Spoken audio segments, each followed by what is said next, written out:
Hello, everybody. Welcome to the Padres trade deadline live stream, reaction spectacular, whatever you want to call it. Like, we're doing it.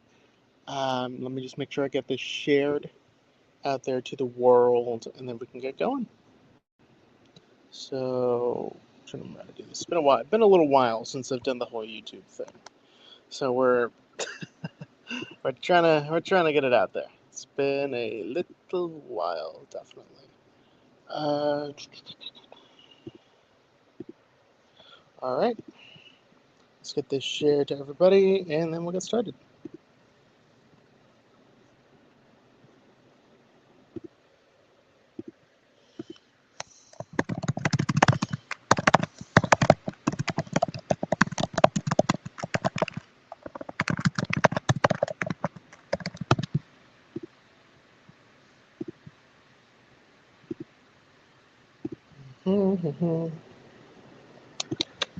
There we go. Alrighty. So we are live and streaming. The trade deadline is in full effect. It is going down, as they say. And the last part where I left off, I was trying to talk about Padres reports, Padres prospects and stuff. But we've got some interesting things going on. So, 52 minutes ago, Franklin Primera and Juan Valera were reported to be the prospects going to the Orioles in the Adley Rutschman deal. We don't know what's going on there. Apparently, it's now up to Craig Breslow to decide whether, he wants to go for it or not. So that'll definitely be something to keep an eye out on. It really is starting to feel like the calm before the storm right here. And so it's going to be interesting to follow the next couple of hours to see what all happens, who the Padres go after, who other teams make moves for. It's been kind of a quiet one. I have a feeling it's going to be very much like last year or the last couple of years where you'll see a move happen within a couple hours. Uh, so things are probably going to pick up closer to noon Pacific, 3 p.m. Eastern. So it'll definitely be an interesting time to keep an eye out on in terms of what teams are doing, who they're going after. Right now, the Padres need to get a starting pitcher. They've pretty much been reported to be getting a starting pitcher. We don't know who that's going to be. They've checked in on Robbie Ray, which makes sense. That's an arm that fits exactly kind of what they need. You've got Robbie Ray, who is a rental. You could also go out and get someone like Brady Singer, who hasn't been having the best of years, but could be an intriguing option. I mean, he hasn't been great, but he gets ground balls. He can give you length if you need it. So there's definitely going to be a lot of guys who fit that bill. They could go out and get somebody like an Eric Fetty. I see a comment here, Mark Mastings. I think we match with the Rangers. I would agree. I think the Padres could make a deal with the Rangers. Maybe somebody like Mackenzie Gore, whose value is probably not as high as initially perceived. The Rangers did give up a ton to bring in Mackenzie Gore, but I really don't think they're going to get the same amount back, just due to the up and down nature of his season. Thoughts on Preller not trading any back-end relievers? Relievers are a surplus and a hot commodity. As you see, that's tricky for me because if you are San Diego, you can go out and get pretty much any reliever. You could give up any one of your relievers and still be fine. Probably. Because you're not trading Mason Miller, who is arguably the best reliever in baseball. They were rumored to, the Yankees wanted Adrian Morejon. I just didn't see the fit there. I don't think you don't give up half a year of Adrian Morejon for 3 years of Diet Michael King in Will Warren. As much as I like Will Warren, he, they value him up to be like a 2 in a rotation. He's more of a 3 or a 4 right now in his current state. Could he develop into something more? Definitely. But right now, realistically, we're looking at right now, and the biggest benefit is he gives you innings. There's not really a ton there. They would have needed to include more in such a deal to get Adrian Morejon, who is arguably the second or third best left-handed reliever in baseball behind Aroldis Chapman. And then Jock and Gore. Jock Peterson would be interesting. Gavin Sheets has been reported to be dealing with a bit of plantar fasciitis, so we don't know how bad that is right now. It could explain why he's struggled as of late, but there's also always a concern of, maybe with Jock Peterson, you have to play him at DH because you're not going to play him in the field. So that really limits you in terms of how many days off their fee you can give your regulars like Manny Machado, who they have been giving more DH days to as of late. So it stands to reason that, they want to keep him healthy for the stretch run. And we've got Francis Ramirez reporting several teams have been asking about Jorge Soler in recent hours. The willingness is there for him to be traded, although return is not expected to be very high. Could he be someone the Padres go after? I really don't know. Like, the Padres, I don't know if they need more right-handed bats. They need, if anything, they look for guys with positional versatility. And, you've got Miguel Andujar on the IL. So, if anything, Soler probably just helps you get there. But Luis Rengifo has arguably been more valuable. I will be honest, I don't dislike the idea of Jock Peterson. I just question about what it does for the roster flexibility that the Padres have really valued this year. And then AJ Flores, 1085. How do you like Robbie Ray? I think he fits. Something I like to do on my own is I write down trade options on a piece of paper, and then I kind of go into the numbers on them. Robbie Ray was on my short list of starting pitchers I would like. I do think the return from San Diego is going to have to be a little bit higher if they are to go after Robbie Ray. Like, I can see somebody like Cannon Kemp or Luis Gutierrez being the headliner of such a deal, because the Giants are very particular in the kind of pitcher that they like. Recently, they go for guys who are more sinker oriented. It's like they're trying to get a good. It's like, how do I phrase this? It's almost like they want a full rotation of Logan Webbs, and that makes it really hard to gauge kind of what their plans are. So I could see Cannon Kemp being the headliner in such a trade. Maybe they go for someone with a little more upside. Maybe they want somebody like Jorge Quintana, who ranks right now. MLB Pipeline dropped him down to 18. He was, I believe, a number 5 or 6 in their farm system for me going into the year. He's coming off his best stretch of the season in July, where he posted a 924 OPS. And the concern, one of the concerns, I was hearing this on the radio when Lake Elsinore Storm broadcaster called into the Brady Soprano show. I'm trying to remember his name. I'm blanking on it, and I feel so bad that I'm blanking on the Storm broadcaster's name right now. But he said that that maybe there's a chance that Quintana doesn't end up being a switch hitter full time. In the future, his left-handed swing is a lot better than his right-handed swing, so there's a chance he goes full lefty down the line. But that would be an interesting package. You're following up with, they love their sinker baller, Webb, Root, McDonald. Yeah, they do. They really do seem to have that sort of template of guy that they like. And I don't know if it's a Buster Posey thing. I don't know if it's just something they've been doing for years. I don't keep as many tabs on the Giants realistically as I do other teams. But it's definitely something that could be considered. Like, they really like a certain mold of pitcher. And, the Padres have a few guys who could fit that mold. So it's really just, it's going to be interesting to see what they end up doing, come the next couple of hours. It is currently 10:31 a.m. Pacific, 1:31 p.m. Eastern time. So there's about 4.5 hours until the trade deadline. There's definitely a lot of guys who could be on the move. So it'll be interesting to see what happens in terms of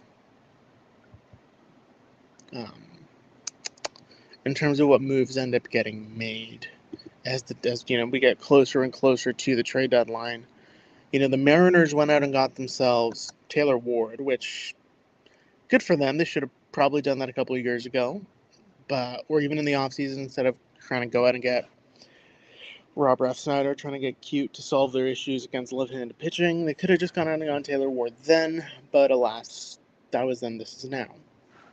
It's this deadline, like, this is usually how deadline day goes. I remember 2 years ago-ish, I did a full-on live stream from about 9:30 in the morning to, when the deadline hit, and it was really slow up until about 1:30-ish. So right now we're really just waiting on any moves or anything to actually happen. We're still waiting for Passon to say, hey, the Red Sox have acquired Adley Rutschman in exchange for yada, yada, yada. So it'll definitely be interesting to see what ends up happening with the next few hours. I really don't know what the Padres plan to do other than a starting pitcher, because they've got some good lineup depth. They've got guys on the IL who could contribute, once they return. Samad Taylor could go back to being that super utility guy and when he returns from his oblique injury. Miguel Andujar's been on the IL because of a wrist injury. We're still waiting to see when he will get back, inevitably. The report said mid-August. It's August 3rd right now. Haven't really heard anything of whether he's going to go on a rehab assignment or not. Joe Musgrove and Nick Pivetta are throwing tomorrow in Lake Elsinore. One of them will start. The other will probably go right after him. I'm expecting 1 to 2 innings out of both guys, just because it's going to be their first rehab starts. I think Pivetta might be a little further along, but it's really way too soon to say any of that until we hear, like, hey, like, this is where they're at right now. And this is the part of the season where we're going to see a lot of moves in terms of the minor leagues when it comes to just transactions. Because if the Padres do trade some of their minor leaguers, you're going to see guys get moved. Some guys are going to get released because of the roster caps, X, Y, or Z. And breathe.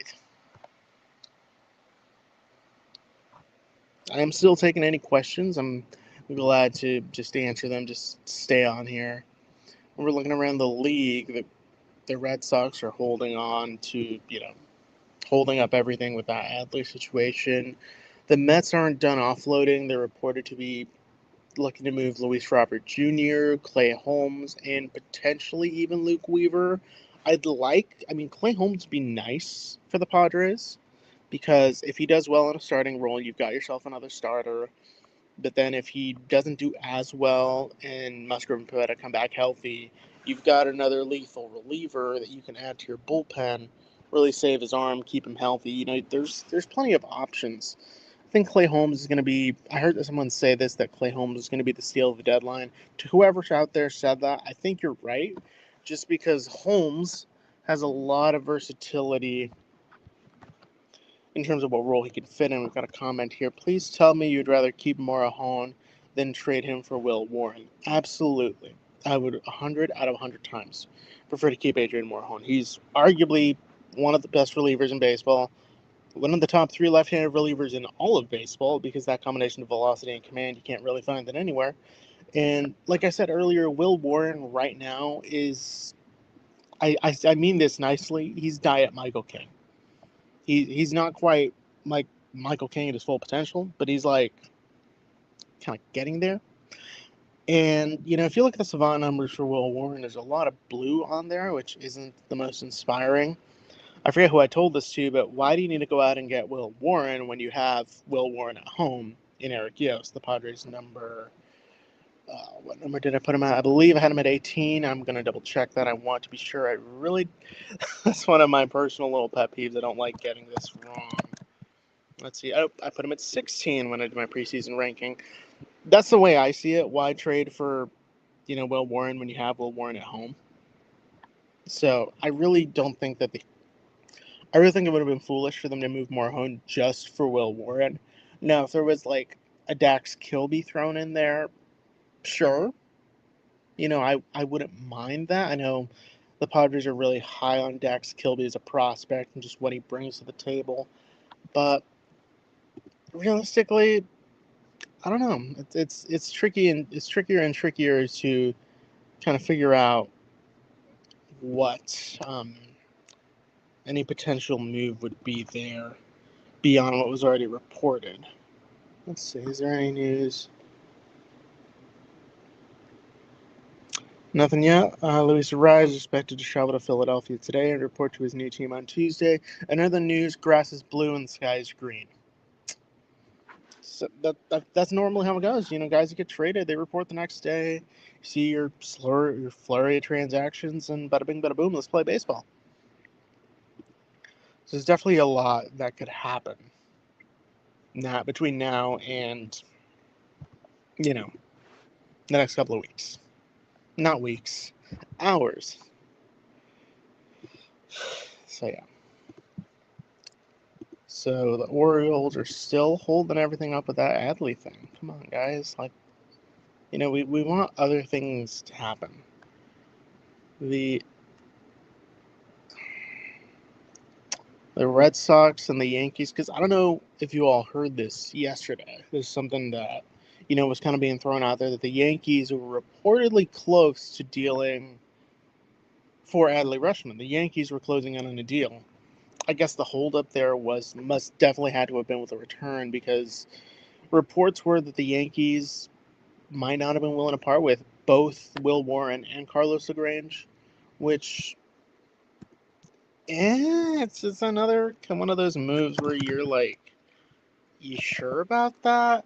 Because, there's no denying that LaGrange has incredible stuff, but the Yankees moved him to the bullpen, and then they moved him back to the rotation because they thought, we can use him at the major league level. But let's see, how's he been this year? 1-4 with a 4.5 ERA, 83 strikeouts in 63 innings, a WHIP of 1.36 at AAA. So he hasn't been bad. He hasn't been earth-shattering either. But I don't know. It's tricky. It really is. When you look at that deal, there must have been more, probably. But I guess the Yankees didn't want to part with two arms that they see as near MLB contributors. But when they have guys like Carlos Rodon coming back and on a long-term deal, it really makes one think about, what exactly is the Yankees' plan when it comes to making moves. So there's a lot that could really happen between now and 3 p.m. Pacific. Whew.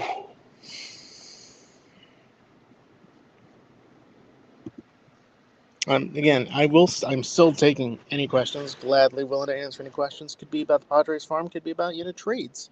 And what do I think? I mean, we've had quite a few trades go down already.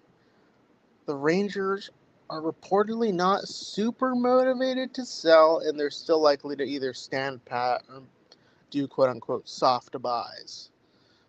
I mean, which is a tricky spot if you're the Rangers. Because right now, they're 2.5 back of the division. They're 4-6 in their last 10. I mean, it's not terrible. They're not, they could be in a worse spot. And the one thing that's interesting about that division is the Mariners are half a game behind them, and the Mariners are adding. They've gone out and traded for Taylor Ward, so I don't understand what the Rangers are doing. They have a chance. I don't know about the Rangers farm system right now. I know they traded a lot of their top guys for Mackenzie Gore, and they're probably going to want to hang on to Sebastian Walcott and Caden Scarborough, but they have some interesting players in this farm system, even if some of them are a little bit on the older side. They've got quite a few guys who are 25 in their top prospect list. Let's see here. I've got a comment. I'm trying to find the comment. There it is. What are 3 guys in the system you'd be super bummed if they were traded? That's an easy question for me, surprisingly.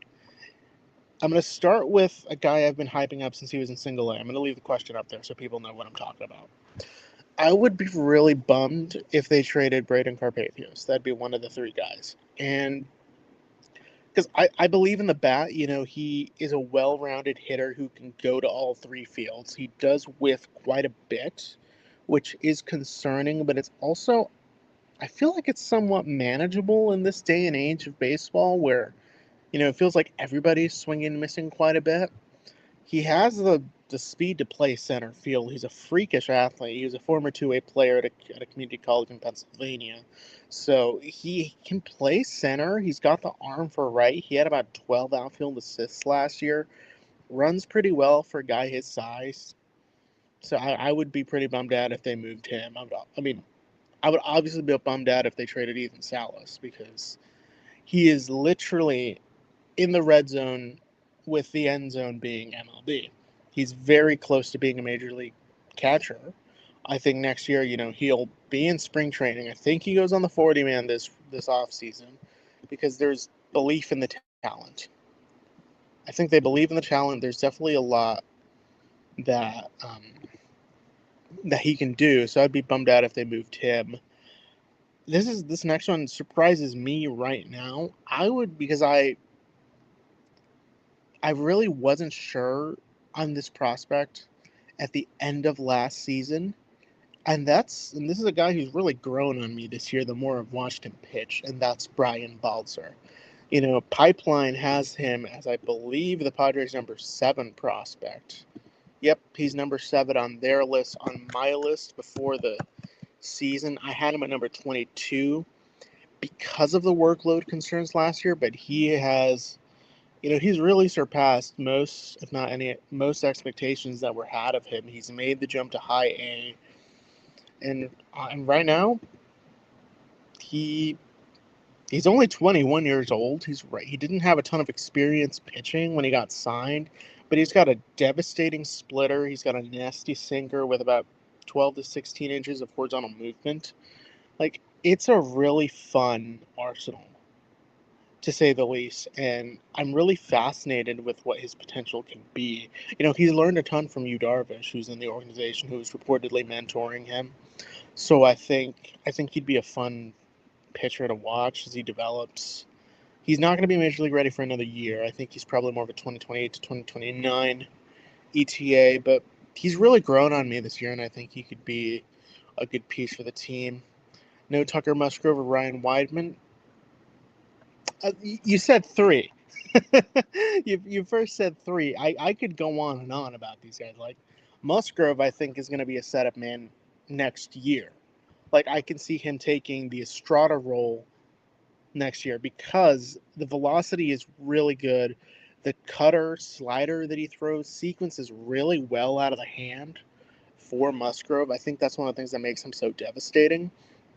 And he throws gas really easy. The delivery is kind of like Estrada to me, like just on the eye test. Like, I haven't, side to side, frame by frame it, but I think he could be the next Estrada. And then Ryan Weidman. Here's the thing with Ryan Weidman. I'm really high on the potential. Like, the potential is up there on the ceiling kind of potential right now. The concern is I'm waiting for the slug to arrive against higher pitching. He was doing really well in the Cal League. He had an OPS just under 900. It might have been 904, 905 OPS. But then since he got to, single A, high A Fort Wayne, I'm trying to pull up his numbers right here. Since he's made the jump to Fort Wayne, he's hitting for average, but he's not really hitting for power. I know power isn't his calling card, but he hasn't hit a ton for slugging. He had a 504 slugging percentage in 65 games with the Storm, and now in high A Fort Wayne with the Tin Caps, his slugging is 306. He has a 328 on base and a 290 average. He has not really walked a lot this season. That's not going to be his strong suit, but he's hitting a lot of singles. He only has 2 extra base hits in his entire, month-ish at high A Fort Wayne. Once the slug comes alive again, that's when I'll say, hey, I really have more belief in Ryan Weidman. I think he could be a really interesting player down the line. I'm just waiting for the slug to get there, and then, okay, we're off to the races. Excuse me. I believe at the moment he does lead the minor leagues in stolen bases. So and he plays center field with such reckless abandon in the best way possible. I know I usually speak in analytical terms when I'm discussing prospects, but for lack of analytical terms, he's He's got that dog in him when it comes to playing center field. Next question. Favorite Padres picks of the draft this year? Okay. I loved what they did in the first round with Coleman Borthwick. I thought, he was a guy who I was kind of looking at, but I didn't really do a ton of research on before the draft. But I really like the pick there. There's upside, and they finally drafted a guy in the first round who can spin the baseball. Shocker. And that's no disrespect to anyone else they've drafted in the past. It's just they're shifting away from. I mean, they've got their lefties with good changeups now, so they can go after a power right-handed arm with ace potential. I really liked when they got New Contreras out of Arizona State in the 6th round. Not just because he's a guy I mocked to them, but because I believe in the bat. It's an interesting stance, but at the same time, the thing with him is he hits the ball hard and he hits it to all fields. So I'm really pleased with that they took him. I'm trying to pull up my draft report so I can see. I really loved the pick of Ryan Lynch in the 3rd round. I thought he was a great pick. I thought he could be I'm thinking about what role they have him in. I think he starts until he can't start. And because he could be absolutely nasty. He reminds me, and this is going to be a bit of a deep cut, he reminds me of Garrett Richards, albeit with a heavier sinker. I really like that they got Ryan Lynch in the draft. Elliot Lascelles was a good pick in the 2nd round, even if they went way over slot to get him, which was that was a fascinating pick. James Guyette, their 5th rounder, was a really good pick in my opinion. He's going to be probably one of the most interesting arms in the entire minor league system next year. I'm really excited to see what they do with him. And then Mark Quattroni, who they got, I believe, in the 18th round, catcher at Notre Dame. I had him as a 10th rounder. And this next thing I'm about to say comes from a current Padre minor leaguer in Jake Bold. Mark Quattroni was arguably one of the hardest hitters for them to pitch to. Jake said he absolutely hated having to call pitches against Mark because, Quattroni can hit the absolute blank out of the ball. So I'm really excited to see what he does there. He's more of a glove-first guy with power, but that'll be interesting to see how he develops. Question from Anthony Manzano. What do I think Miami can realistically have for Kyle Stowers, and what team would give Miami the best return? That's a tough question because the Marlins don't have to move Kyle Stowers right now. They can wait to the offseason, so they can have roughly a full year's worth of production from him to decide when to move him.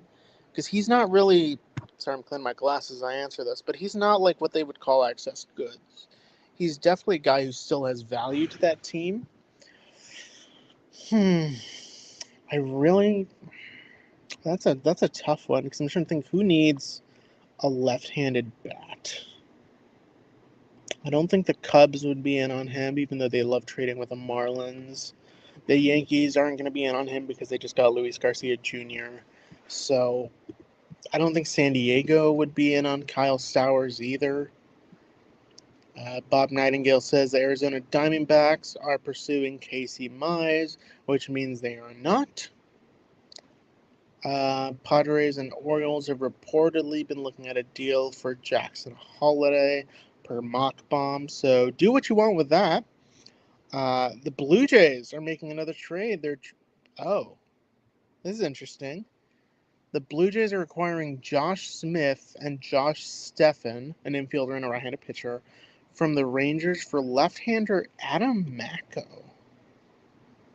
Fascinating.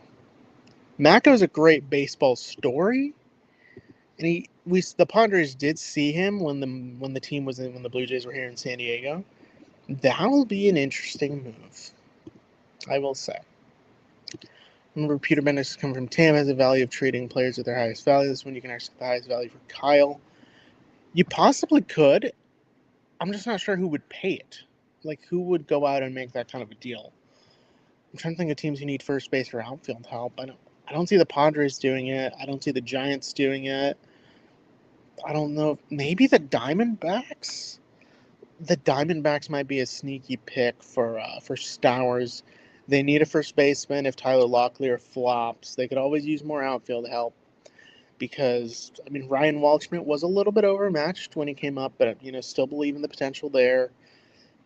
Arizona could go after him. I don't think the White Sox, maybe the Tigers. If they move Torkelson, they might be interested in bringing in Stowers. So they've got that option. I think Cleveland could be, if they're not convinced Kyle Manzardo is the answer there. I think it's going to be an AL team. I think it definitely would have to be an AL team. Mark Mass says, do you think Jake Cunningham is a real deal, or is he having a fluke season? I think he's the real deal. He's a little bit older on the prospect side at 24. You can leave your River Ryan's comments now if you want to. I don't know if y'all are doing that, but if you are, do it.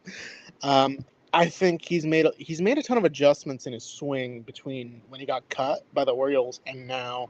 He is really keeping the bat on the zone, driving the ball, really getting the barrel to it. His home run yesterday against Amarillo, 111 off the bat, 440 feet, according to the stadium's TrackMan and the Amarillo broadcast. Like, Jake Cunningham has been hitting absolute nukes this year.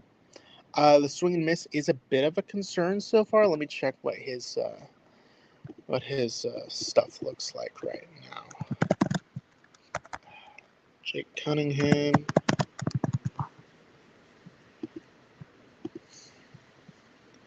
Out of UNC Charlotte. His strikeout rate is 30.9% across 2 levels. He's actually striking out less now that he's made it to AA. He has 19 home runs, 55 RBI, 56 RBI, 10 stolen bases. He's walking less, but he's striking out less at AA. The BABIP is still fairly high, but on the whole, he's got a 125 WRC plus this season. I think he's the real deal. He's going to be one of these guys who comes near the bottom of the top prospect list because of his age and because of the limited track record. He's definitely going to make when I update my top 32, I think he'll be on there just because the adjustments and the output so far are really hard to ignore. Jacob LaRose, hi Jacob, says, bring home Stowers, Abrams, and Gore. I wish.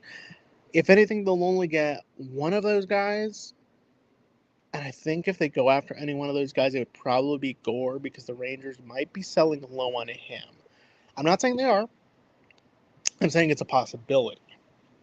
So that'll definitely be something interesting to keep in mind. Before I go on to the next question, I just want to say, what are the Blue Jays doing? Like, they're in just such a weird spot. Like, they're out of contention. I understand getting your pieces for next year now.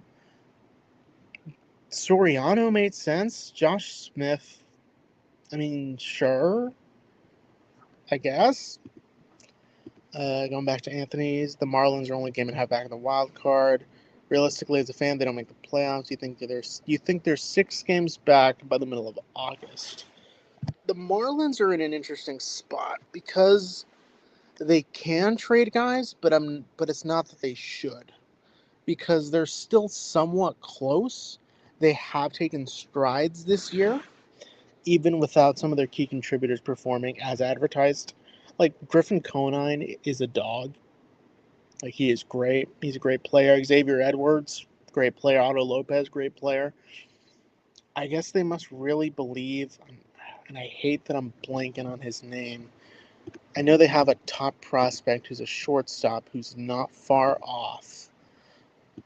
Ava Arquette. How could I forget his name? Ava Arquette. They must really believe in Ava Arquette, and I can understand why that would be the case.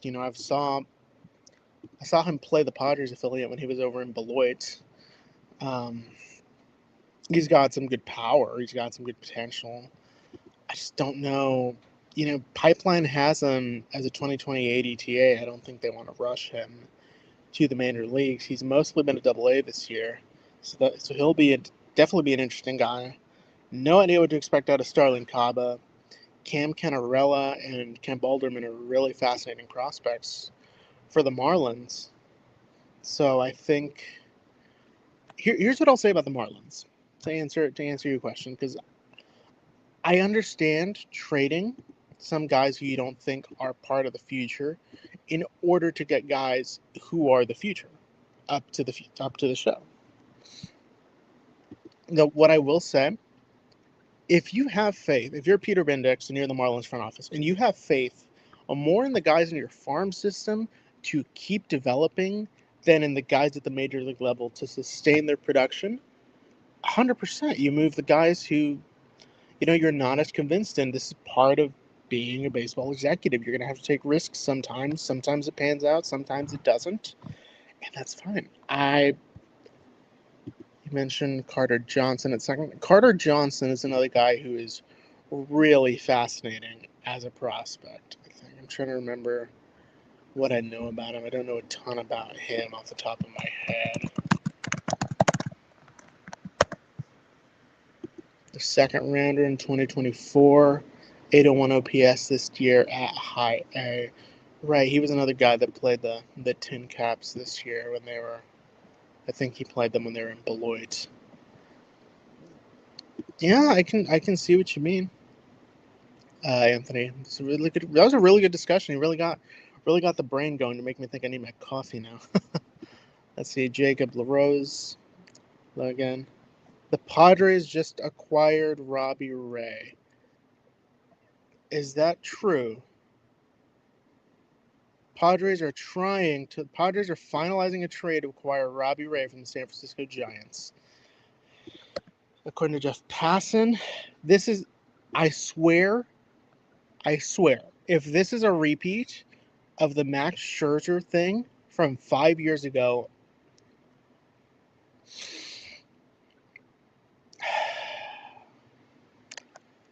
still a little bit, I'm still fine. It's fine. As if say the Tampa Bay Rays are acquiring catcher Liam Hicks in a trade with the Miami Marlins. The Rays and getting catchers. The Rays and acquiring catchers.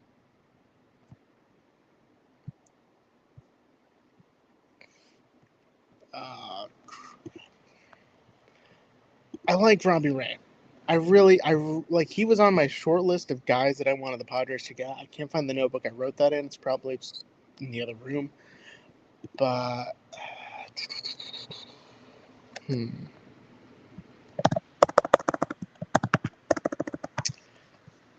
I don't know what they're gonna give up. If I had a guess, I'm gonna say Cannon Kemp and David Morgan. That's my guess. I don't want them to trade David Morgan, but I'm just taking a guess here. I'm just kind of spitballing here, as they say. I don't know. I think it's a good move. I really think it's a good move by the Padres. The last time the Padres and Giants made a trade, it was the Alex Dickerson trade back in 2020, 2019? Whenever that was.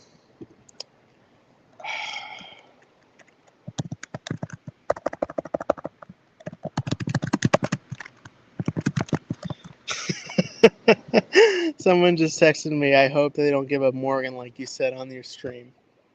Yeah, I hope they don't give him up too.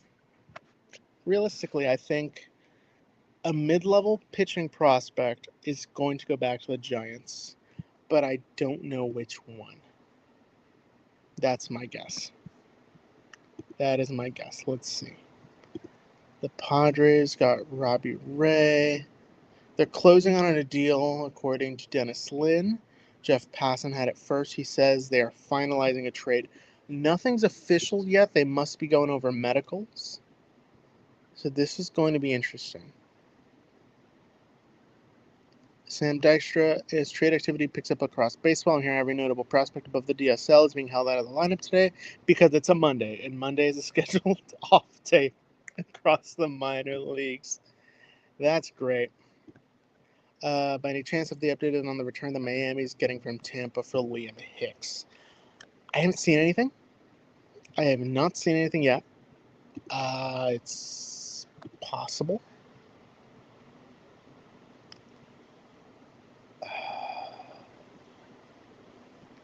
Okay, I gotta write this Robbie Ray thing. I'll try to. This is gonna be one of the toughest things I have done on stream. Try to write about a trade for EastfieldTimes.com. while streaming.